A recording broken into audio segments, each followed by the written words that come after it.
We are talking about the Tejas Mark 1 version and the 83 new aircraft which has been signed between the Defence Ministry of India and the HAL. But now the focus is on Mark 2 version.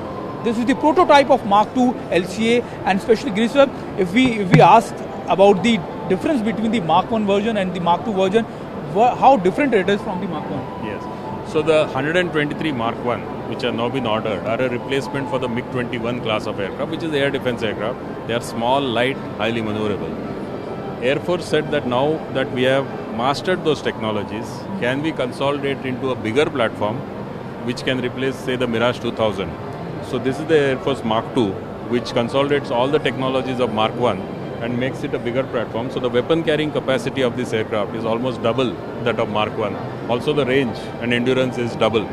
So it carries much more fuel, can carry much more and heavier weapons, and standoff weapons are possible in this. So Mark 1 version is going to replace MiG-21, and in fact it's more advanced than MiG-21, and this is going to replace a Mirage class of aircraft, Mirage MiG-29, and of course much more advanced. It has whatever is available in Rafale is also available in this aircraft. So this is the exact way we are calling our Atmanirbhar Bharat. Yes, so this is the next step, and the important thing about this is the technologies are already available. So there is hardly any uncertainty in this aircraft, and so this is planned to come in a very short time. Unlike, say, the AMCA, which is 5th generation technology, this is a consolidation of already matured technologies. So there is hardly any uncertainty, and we expect that we should be able to start production of this aircraft by 26.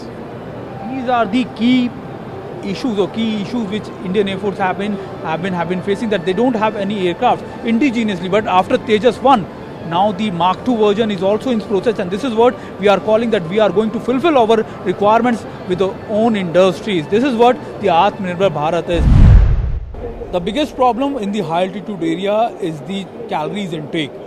Usually the soldiers are not able to eat much food in the high altitude area, especially in the Siachen and Eastern Ladakh, and that is the reason why DRDO has made some food packets and the food which can be consumed in the low quantity, but if they are high in the calories. We have Josie with us.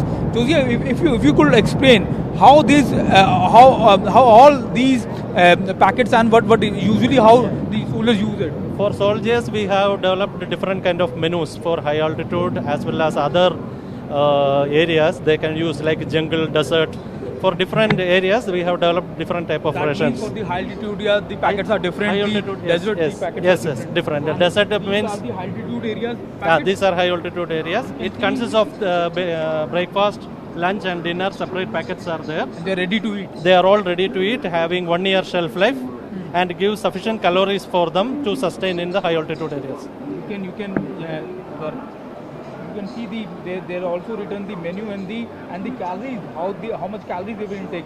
Wheat upma 300, the moong dal halwa, flavored milk 200, milk powder. They have written each and everything so that the calories intake can also be counted as per the per soldier. And these are the food packets which can last for 1 year. And this is the high altitude bath which can given to the soldiers in the high altitude areas, and this is very useful because soldiers usually not able to eat because of high altitude area. And one more important thing, the Gagan, the spaceship Gagan, the given to the spaceship persons is also lying there. What is the shelf life of all these? These are all varying from 9 months to 1 year. Depending on the requirements, we are developing different kind of products. The basic thing is that packaging system is different so that it can withstand the space conditions. And this is ready to eat. They are all ready to eat. These are the important things, important aspects which can be shown to have been shown to us. And this is the Defence Food Research, and this is the Ministry of Defence. And these what is this? Biodegradable cutlery. Kullard. Acha, that is a kullard. This is a plate. This is a cup. And these all items have been given to the altitude people, the soldiers who are at the high altitude and who have been not able to eat and not able to use many things in the altitude areas. And these all are developed by the DRDO itself.